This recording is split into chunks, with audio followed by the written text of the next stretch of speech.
Hi viewers, welcome to all CTET preparations. आज हम बात करेंगे हिंदी पेडागोजी के नेक्स्ट कुछ क्वेश्चंस के बारे में जो कि आपके सीटेट में आए हुए क्वेश्चंस है। ठीक है, तो सबसे पहले तो अगर आपने टेलीग्राम ग्रुप अभी तक ज्वाइन नहीं किया है तो आप टेलीग्राम ग्रुप ज्वाइन कर सकते हो, स्पेशली फॉर सीटेट है। अगर आप सीटेट की तैयारी कर रहे हो तो टेलीग्राम ग्रुप आप ज़रूर ज्वाइन करें। टेलीग्राम का लिंक जो है वो आपको डिस्क्रिप्शन में मिल जाएगा, वहाँ से आप ज्वाइन कर सकते हो। ठीक है, तो चलिए फिर स्टार्ट करते हैं हिंदी के पेडागोजी के फर्स्ट क्वेश्चंस को। फर्स्ट क्वेश्चन है, प्राथमिक स्तर पर बच्चों की भाषा के आकलन में आप सर्वाधिक महत्व किसे देंगे?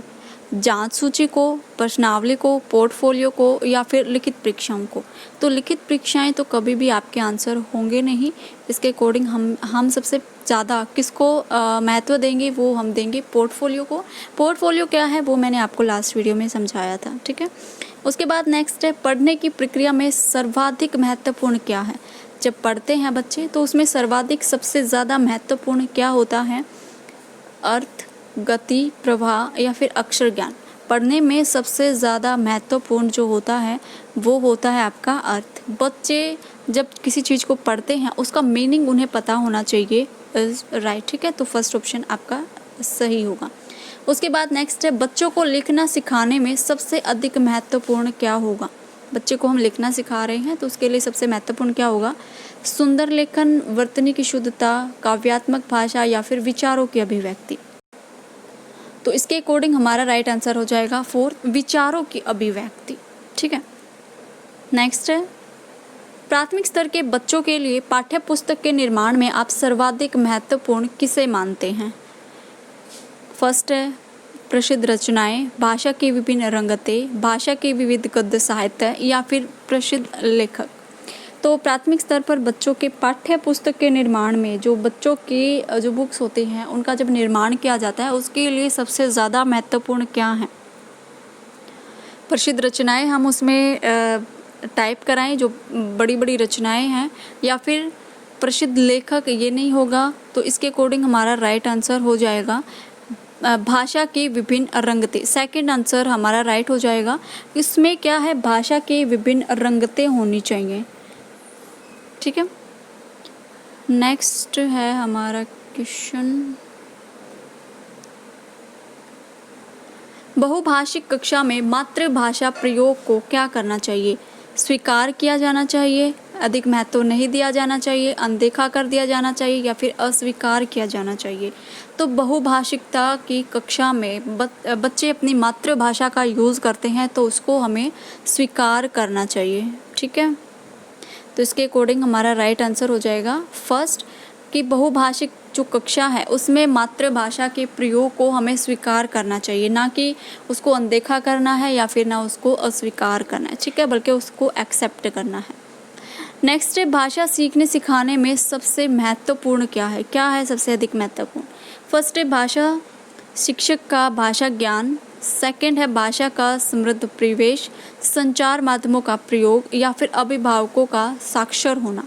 तो भाषा सीखने और सिखाने में सबसे महत्वपूर्ण होगा भाषा का समृद्ध प्रवेश। सेकंड ऑप्शन इज राइट, कि जब हम बच्चे को भाषा सिखा रहे हैं तो हमें इन्वायरमेंट परिवेश बच्चों को ऐसा देना है ताकि बच्चे अपनी उस भाषा को अच्छे से सीखे, उसको समझे। ठीक है, ये नहीं कि बच्चों के जो अभिभावक हैं वो एजुकेटेड होना चाहिए, इससे कोई मतलब नहीं है। उसके बाद नेक्स्ट है, भाषा कौशल के संबंध में कौन सा कथन सही नहीं है? अब देखिए यहाँ पर पूछा हुआ है नहीं है, तो नहीं के अकॉर्डिंग हमें आंसर देना है। 3 ऑप्शन हमारे ठीक होंगे, एक गलत होगा और जो गलत होगा वही हमारा आंसर होगा। ठीक है, तो फर्स्ट ऑप्शन है, भाषा कौशल एक दूसरे से संबंधित होते हैं, भाषा कौशल एक कर्मिक में अर्जित नहीं किए जाते, या फिर भाषा कौशल एक कर्म में ही अर्जित होते हैं और भाषा कौशल एक दूसरे को प्रभावित नहीं करते हैं। तो इसके अकॉर्डिंग हमारा जो राइट आंसर हो जाएगा वो हो जाएगा थर्ड, कि भाषा कौशल एक कर्म में ही अर्जित किए जाते। एक कर्म में ही, ये जो ही हो गया ना, यहाँ पर ये गड़बड़ हो गया और इसी के अकॉर्डिंग हमारा जो राइट आंसर है, जो हमारा ऑप्शन है वो गलत हो गया और यही हमारा राइट आंसर हो जाएगा। ठीक है, तो भाषा के कौशल कौन कौन से होते हैं ये आपको पता होना चाहिए। सुनना, बोलना, पढ़ना और लिखना, इस तरह से कर्मिक होते हैं। लेकिन यहाँ पर इनका जो ऑप्शन गलत हुआ है इसके अकॉर्डिंग, ये कहते हैं कि एक कर्म में ही अर्जित होते हैं। इनका कहने का मतलब होता है कि पहले सुनना होगा, फिर बोलना होगा, फिर पढ़ना बच्चे सीखेंगे, उसके बाद ही लिखना होगा। मतलब लिखना तो सबसे एंड में हो गया। तो जब तक बच्चा सुनेगा नहीं, बोलेगा नहीं, पढ़ेगा नहीं, तब तक वो लिखना हम उसको नहीं सिखा सकते। तो ये गलत है, ये सही नहीं होगा। तो ये एक कर्मिक में ही हम बच्चों को नहीं सिखा सकते, ये गलत हो जाएगा। ठीक है।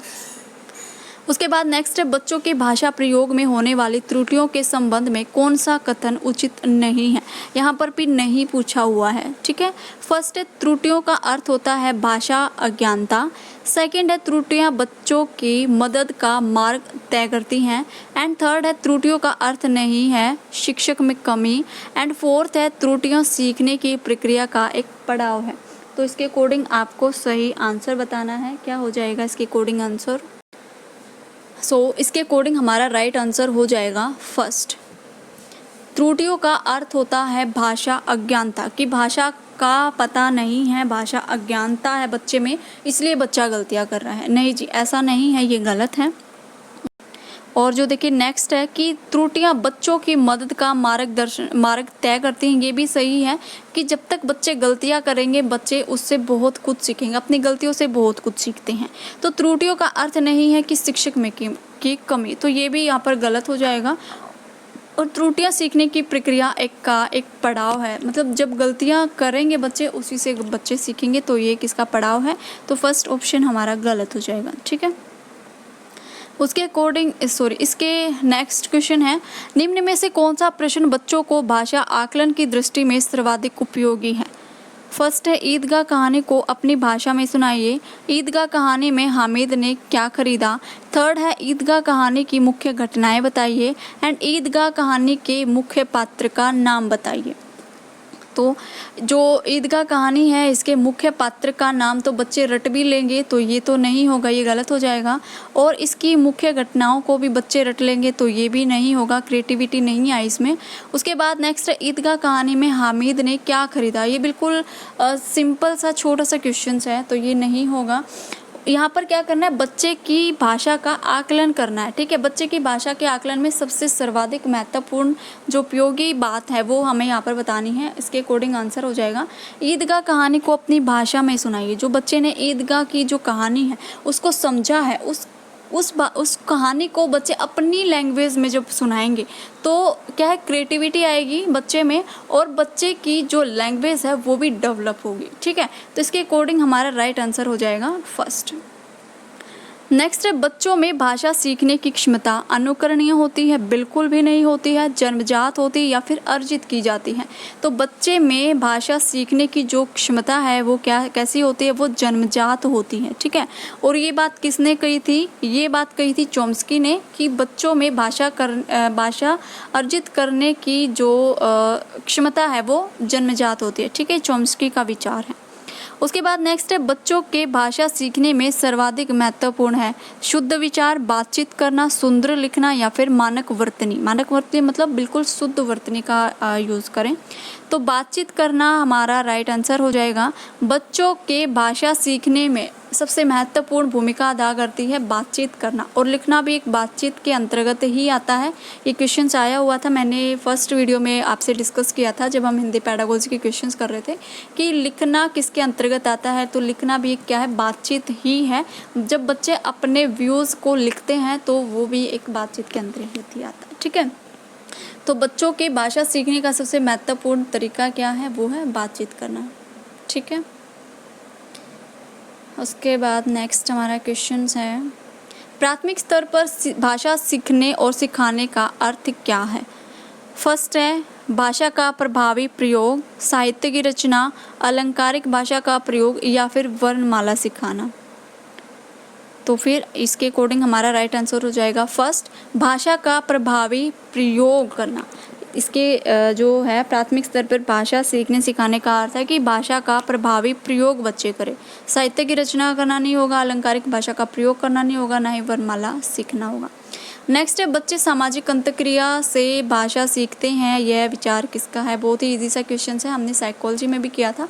तो ये जहाँ पर भी आपकी सामाजिक अंतःक्रिया की बात आती है वहीं किसका नाम आता है, वाइगोत्स्की का। ठीक है, तो ये बिल्कुल आसान से क्वेश्चन है, तो इसके अकॉर्डिंग हमारा राइट आंसर हो जाएगा 4th। अगर वाइगोत्स्की के जो वीडियो है अगर आपने अच्छे से देखी होगी, समझी होगी, तो यहाँ पर आपके लिए आसान होगा इसको समझना, आंसर देना। नेक्स्ट है प्राथमिक स्तर के बच्चों को भाषा विकास की दृष्टि से सर्वाधिक महत्वपूर्ण क्या है। समाचार पत्र, बाल साहित्य, पत्रिका या फिर पाठ्य पुस्तक।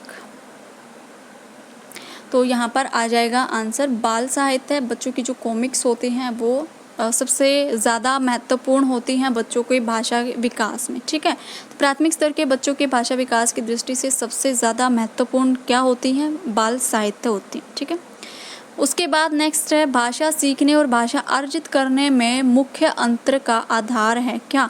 एक तो भाषा सीखना, एक है भाषा अर्जित करना, दोनों में जो अंतर है वो क्या है, कौन सा आधार है। फर्स्ट है भाषा परिवेश, भाषा आकलन, साक्षरता या फिर पाठ्य पुस्तक। तो यहाँ पर बिल्कुल आसान सा क्वेश्चन है, आसान सा आंसर है। फर्स्ट ऑप्शन आपका सही होगा। भाषा परिवेश भाषा सीखने और भाषा अर्जित करने का मुख्य आधार है। दोनों का जो आधार है वो क्या होगा, भाषा परिवेश। अगर बच्चा भाषा सीख रहा है या फिर बच्चा भाषा अर्जित कर रहा है, अगर उसको भाषा परिवेश अच्छा मिल रहा होगा, समृद्ध परिवेश अगर उसको मिल रहा होगा, तो वो अपनी भाषा को बहुत अच्छी तरीके से सीख पाएगा, उसकी पकड़ होगी अपनी लैंग्वेज पर, अपनी भाषा पर। ठीक है, तो आज के लिए था बस इतना ही। जो भी आपके हिंदी पेडागोजी के सीटेट में आए हुए क्वेश्चंस हैं वो हमने डिस्कस किए। अगर आप सीटेट पेडागोजी के क्वेश्चंस करना चाहते हो तो आपके लिए बेस्ट है आप सीटेट में आए हुए क्वेश्चंस के पेडागोजी के क्वेश्चंस की आप अच्छी तरीके से प्रिपरेशंस करो। ठीक है, अदरवाइज़ आपके हिंदी के जो नोट्स हैं वो मिल जाएंगे बहुत जल्द, बिल्कुल सारे नोट्स तैयार हैं। कल से आपके हिंदी के नोट्स भी एक वीडियो आएगी जिसमें आपके प्रॉपर नोट्स होंगे और बिल्कुल बहुत अच्छे नोट्स हैं जिसको पढ़कर आपको लगेगा कि हाँ हमने हिंदी के पेडागोजी जो है अच्छे से आती है और हमने अब कोई दिक्कत नहीं है। अगर हम इनको पढ़कर एग्ज़ाम्स देने जाते हैं तो हमारे हिंदी के पेडागोजी के क्वेश्चंस गलत नहीं होंगे और प्रैक्टिस हम साथ साथ करते ही रहेंगे। ठीक है, तो आज के लिए तो बस इतना ही। हिंदी पेडागोजी के क्वेश्चंस यहाँ पर समाप्त होते हैं। कैसा लगा आपका आज का सेशन, कमेंट करके ज़रूर बताएं और अपने व्यूज़ ज़रूर दें कमेंट बॉक्स में, और अपने फ्रेंड्स के साथ वीडियो ज़रूर शेयर करें, लाइक करें और ज़्यादा से ज़्यादा चैनल को सब्सक्राइब कराएं ताकि हमारा जो चैनल है वो ग्रो करे और 1000 जो सब्सक्राइबर का जो क्राइटेरिया है वो कंप्लीट करें ताकि मैं यहाँ पर लाइव आकर आपकी लाइव क्लास ले सकूँ। ठीक है, तो आज के लिए था बस इतना ही। मिलते हैं नेक्स्ट वीडियो में। Thank you.